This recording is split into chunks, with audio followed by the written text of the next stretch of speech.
பிரீத்தி material வாங்குறதுக்கான அமௌண்ட்டை அக்கௌண்ட்ல போடுறதுக்காக அந்த பணத்தை வாங்க சக்தியோட வீட்டுக்கு வராங்க. இங்க சக்தி பிரீத்தி கிட்ட 3 லட்சம் ரூபாய் பணத்தை கொடுக்கறாங்க. இங்க பிரீத்தியோட அம்மா பிரீத்தி கிட்ட, நீ நடந்த விஷயத்த பத்தி எல்லாம் யோசனை பண்ணிட்டு இருக்காத, உன் அப்பாவோட உயிரை காப்பாத்த வேற வழியே இல்ல, சக்தி கிட்ட தான் நம்ம உதவி கேட்கணும் அப்படின்னு சொல்றாங்க. உடனே பிரீத்தி, நான் ஏற்கனவே சக்திக்கு துரோகம் பண்ணிட்டதா சக்தியோட குடும்பமே என்ன நினைச்சிட்டு இருக்காங்க, இந்த சூழ்நிலையில போய் பணத்தை நான் கேட்டேன்னா அது சரி வராது அப்படின்னு சொல்லிடுறாங்க. அந்த சமயம் மறுபடியும் பிரீத்தியோட அப்பாவுக்கு நெஞ்சுவலி வருது. உடனே டாக்டர்ஸ், பிரீத்தியோட அப்பா ரொம்ப கிரிட்டிக்கலான ஸ்டேஜ்ல இருக்காரு, சீக்கிரமா ஆபரேஷன் செய்யணும், இல்லனா அவரோட உயிருக்கே பாதிப்பாயிரும் அப்படின்னு சொல்றாங்க. இத பார்த்து பிரீத்தியோட அம்மா அழுதுகிட்டே, ஏய் பிரீத்தி சொன்னா கேளுடி, பேசாம சக்திக்கு கால் பண்ணி பண உதவி கேளு அப்படின்னு சொல்றாங்க. உடனே பிரீத்தி, நம்ம கிட்ட தான் கம்பெனி காசு 3 லட்சம் ரூபாய் பணம் இருக்குல்ல, பேசாம அந்த காசை கட்டி முதல்ல அப்பாவோட ஆபரேஷனை நல்லபடியா முடிக்கலாம், அப்புறமா இந்த விஷயத்த பத்தி சக்தி கிட்ட சொல்லி தெளிவா புரிய வச்சிடலாம் அப்படின்னு நினைக்கிறாங்க பிரீத்தி. அப்புறம் பிரீத்தி அவங்க அம்மா கிட்ட அவங்க கையில இருந்த கம்பெனி காசான 3 லட்சம் ரூபாய் பணத்தை கொடுத்து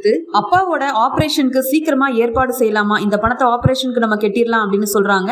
பிரீத்தியோட அம்மா அழுதுகிட்டே, ஏதடி இவ்ளோ பணம் எங்க இருந்து வாங்கிட்டு வந்த அப்படின்னு கேக்குறாங்க. இப்போதைக்கு எதை பத்தியும் என்கிட்ட கேட்காதமா, நான் உனக்கு எல்லா விஷயத்தையும் அப்புறமா சொல்றேன், வா ஆபரேஷனுக்கு ரெடி பண்ணலாம் அப்படின்னு சொல்லிட்டு அவங்களோட அப்பா உயிரை காப்பாத்துறதுக்காக ஆபரேஷனுக்கு உண்டான எல்லா ஏற்பாடையுமே செய்யறாங்க பிரீத்தி. இங்க பிரீத்தியோட அப்பாவுக்கு ஆபரேஷன் நல்லபடியா முடியுது. இங்க சக்திக்கு ஒரு கால் வருது, நீங்க மெட்டீரியல் வாங்கினதுக்கு உண்டான பணத்தை இன்னும் அக்கௌண்ட்ல போடலையே அப்படின்ற விஷயத்த சொல்றாங்க. என்னது இது, இன்னும் பணம் கிடைக்கலன்னு சொல்றாங்க, பிரீத்தி கிட்ட நம்ம அப்பவே 3 லட்சம் ரூபாய் பணத்தை கொடுத்து அனுப்பிச்சிட்டோமே, இந்த பிரீத்தி ஏன் இன்னும் அந்த பணத்தை அக்கௌண்ட்ல போடல அப்படின்னு யோசிக்கிறாரு. உடனே சக்தி இந்த விஷயத்த பத்தி விசாரிக்கிறதுக்காக பிரீத்திக்கு கால் பண்றாங்க. சக்தி தனக்கு கால் பண்றத பார்த்த பிரீத்தி, 3 லட்சம் ரூபாய் பணத்தை இன்னும் அக்கௌண்ட்ல வேற போடல, அந்த பணத்தை எடுத்து அப்பாவோட ஆபரேஷனுக்கு கட்டிட்டேனே, இப்ப என்ன செய்ய போறேன்னு தெரியல அப்படின்னு ரொம்ப பதறி போய் நிக்கிறாங்க.